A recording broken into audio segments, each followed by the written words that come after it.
Hey everybody, it's Zach Allen, and we're going to talk to you about one of the most important major parts of the golf swing, the transition, right? It's a major crossroad, and typically if a player has learned how to do it correctly, they're probably going to be closer to a single-digit golfer, and when they struggle with it, they're going to be up there 15s, 20s, 25s, 30s.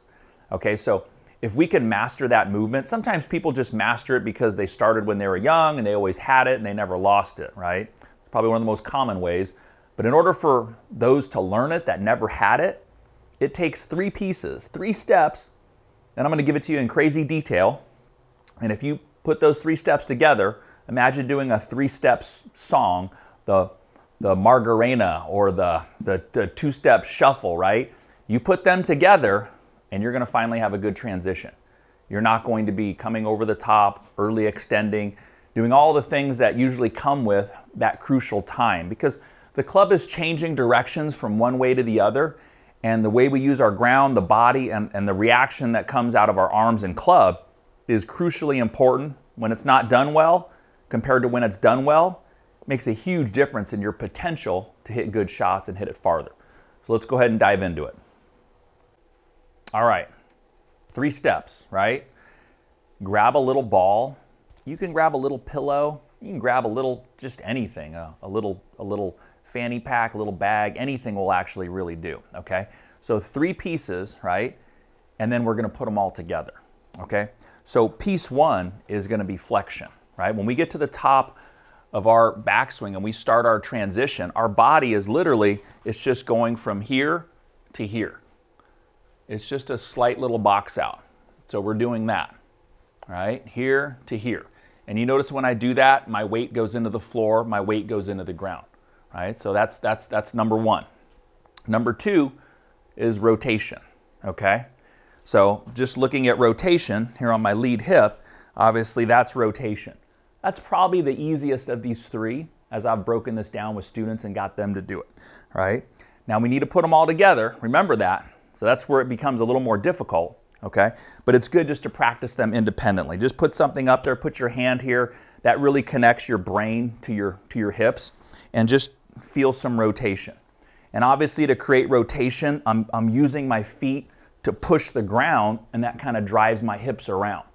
So I'm feeling that. And good golfers, they do that quickly and well, and they do it powerfully. So the more you do that, like, okay, that's the rotation. Third is forearm rotation, okay? So I've got this ball on a wall and I'm kind of simulating just where my backswing is, right? So I get up to the top, boom, I'm right here.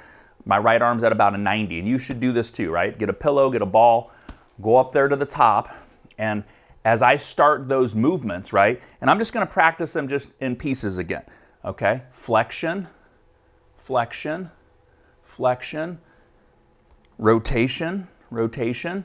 Now I'm going to do them both. I'm going to go flexion and rotation. Flexion and rotation. Notice my head drops and my body rotates.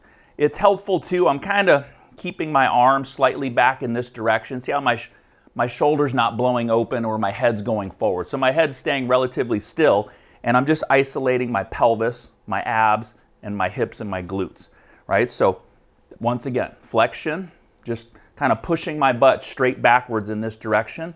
Rotation, flexion, rotation. Now that third part, as I go to do this first, that's the key, it's got to happen first, I'm going to start to kick into some forearm rotation. And all that is the ball going this way. Just like if I was going to throw this ball, it would go this way first before I rotated it the other way. And that's the thing that good players don't do. Their club always goes the other way first.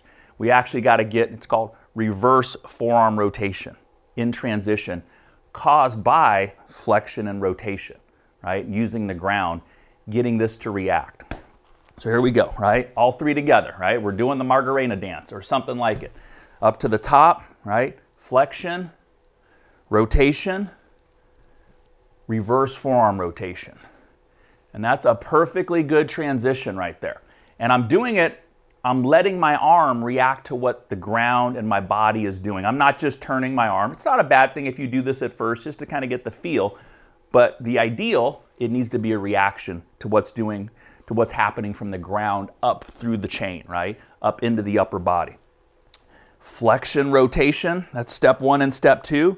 Forearm rotation, right? Reverse forearm rotation, which brings this elbow in externally.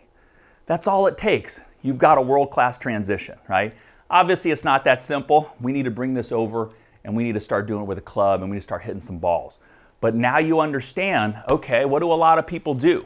Well, a lot of people on their backswing, be careful, they squat down.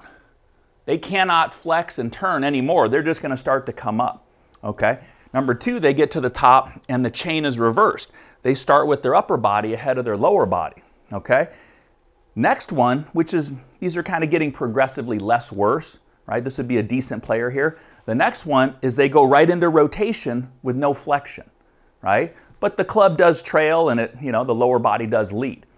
So you're seeing those would be kind of like, say, the worst examples of transitions. There's more than that, but it's usually some variation of bad sequence or bad body motion leading to bad arm and club action, right?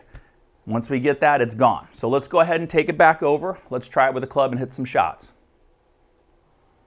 All right, now you're back at the range. Maybe you worked on that at home. Maybe you just went over to a wall at the driving range. That's totally fine. So it's easy just going from 10 feet from there to here. I totally forgot what I'm doing, right? So let's just do it one more time with the club, right? We're going up to the top, flexion and rotation, right? Watch some of these video inserts I have here of Nelly Korda, Tiger Woods, right? A lot of the best players in the world, when you really study what's happening up close and you watch their belly, their pelvis, you see what's happening. You see how their pelvis is going from flatter to down as they rotate.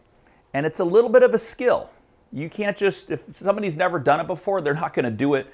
Definitely not with a golf ball there. That's why so many people struggle with this. You spend, I don't know, 10, 15 minutes, you know, 5 minutes here, 4 minutes there.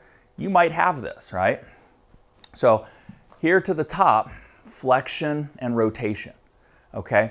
And it looks like I'm moving my arm. I promise I'm not moving it. It's getting moved. So you see what that kind of looks like when we put the club there. Flexion, rotation, and then that club or that ball that was standing here on the wall is going like this. Swing to the top, flexion, and some hip rotation, and then that club just naturally shallows as I come down. Right, now we do it with 2 hands. Okay, I got the feeling. I feel like I am kind of screwing myself into the ground as I start down, and then I feel this club just lay back and shallow, which would be a huge benefit if you could do that. That produces a lot of effortless power and speed, right? So watch my belly area, flexion, straight back, with rotation. So that rotation is what gets my hands to move out and the club to lay down. So now, right, what I would suggest is you go to hit it. Okay, I got that feeling, back, boom. Now we've got to kind of blend that with the backswing. And I would suggest you could take this video out to the driving range and just go right along from step 1. Or if you've got a nice little hitting mat at home, start right at step 1 and just follow along right with me. Like, okay, backswing blended, boom, into transition. Backswing, transition. Backswing, transition, swing through. For those of you that have done other things, it'll feel odd. Take it slow. Part of the problem is any breakdown in this process, say you're doing it great over there, you come over here, you try to hit the ball a little too hard, all those old habits come back and you miss out on this gold that's here. So don't try to hit the ball hard at all. In fact, this first one, I'm not even going to try to hit. Like, I don't care how I hit it at all. Back, here, hit it. Back, here, hit it. Okay? Now that ball carried 53 yards, but you guys saw I did do it correctly because I've done this literally hundreds of times to get myself out of some really poor swing habits that happened years ago. Blended backswing, and then before I even get to the top, flexion, rotation, and then that reverse forearm rotation, right? That's my forearm going that way. And then don't worry about where the ball goes. Does not matter. Ooh, that felt better already.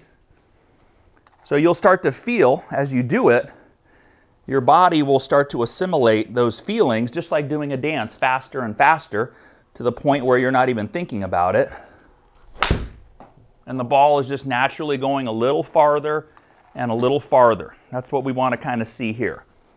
Blended, boom, flexion rotation. That shaft lays down beautifully, and then on through. So it went from 53, 106, and that's 137. I'm hitting an 8-iron, okay? And it felt like I was doing it, right? So do not compromise the right sequence, the right movement to try to hit it farther, right? That's when you're going to go back to the old habits. You're going to come over the top, you're going to cast, you're going to do it out of sequence. But that's the transition in crazy detail, right? I know there's tons of videos about it. I've done ones, other people have done ones. You do those 3 things, and I guarantee you'll be transitioning like a pro. I hope you enjoyed that video. In all my years of coaching and studying the golf swing, I've discovered there's only one thing that separates the best ball strikers in the world from the rest of us. I call it the magic move. And you can use it to generate effortless power and consistency in your game. Since I don't have time in this short video, I've put together a 3-part web class where I show you everything you need to know, holding nothing back. I call it my Magic Move Training Series. And you can get the entire thing free of charge by clicking the link right here. The training series isn't available anywhere else, so go ahead, click the link right now and join the over 100,000 golfers who have already gone through this incredible training. Thanks for watching, and I'll talk to you soon.